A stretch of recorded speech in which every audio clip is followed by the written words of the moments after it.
Kano Malam was off the coast of East Africa when Vasco da Gama turned up looking for India. I mean, I'm not quite sure how that happened. Vasco turned up, excuse me, where is India? And Kano Malam was in the story in possession of superior navigational skills, which shows that Indian navigation at the time was superior to that of the Portuguese. Well, the 19th century was a period of great change in India. The British colonial system, in a way, changed India from a producer to a consumer.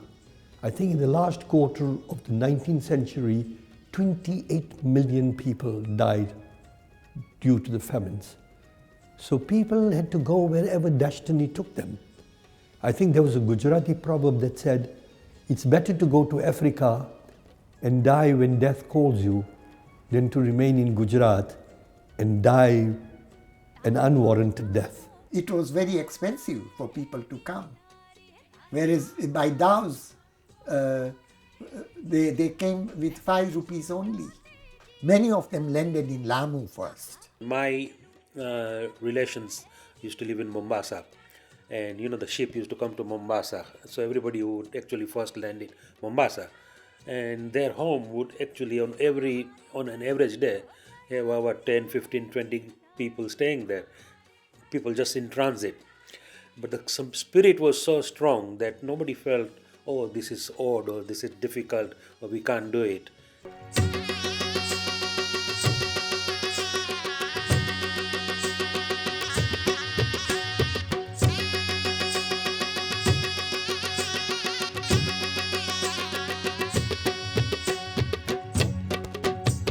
I bought this because it is an item that once would have sat on an Indian merchant's desk. Thinking of doing compositions with it and seeing what happens.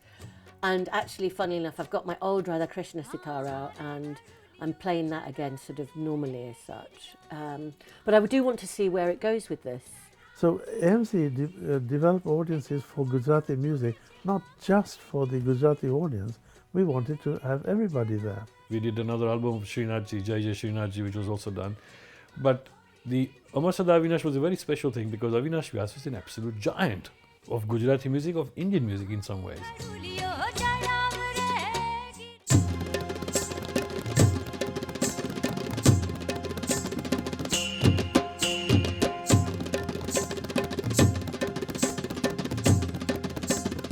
For example, if there was a big wedding in a Hindu community and they wanted to put up a big tent for the ceremony, then they may go to the neighbors and say, look, we want some chairs and we want to do this, would it be okay?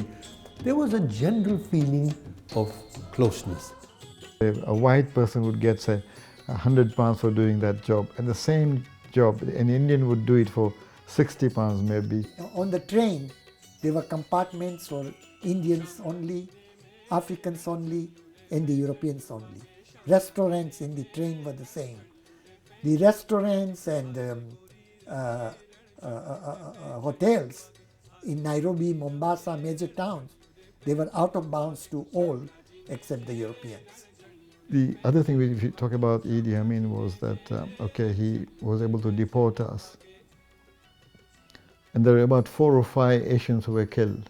But if you take stock of the Africans who were killed during Idi Amin's time, we're talking about hundreds of thousands. Little did I understand why, youths, gangs of 10, 15, 20 would chase me down the road from school, beat me up. I remember an incident once I came home, everything torn, and said to my father, they just beat me up.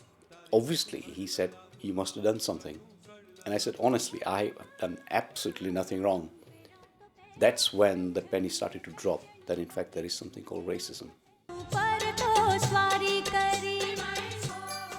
I was lucky enough that about 35, 40 friends of ours went to India as part of my birthday and helped 3 schools with a few little projects. So yeah, blessed and lucky that you can do things like this. certainly the carved doors are the most prominent artistic feature of the architecture of the coastal town.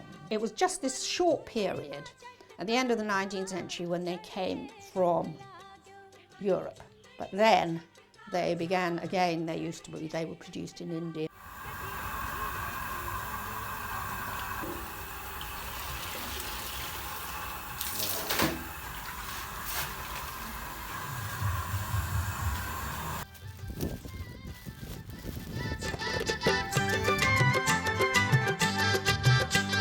Young people should have connection with Gujarat and India. And obviously Africa is a trading opportunity, and Britain to contribute to the British society because we live here, they are born here. They should contribute in so many ways in education, in health, and the business and all the social, the cultural aspect of this country. The British people, they recognize that these Indian people, they are all right. They were part of the society. We can see the result now. It's all positive. Why my grandchildren or your children learn English, speak English, think English? Common sense. But if you learn Gujarati or Punjabi or Marathi or whatever your mother tongue, it's an extra advantage.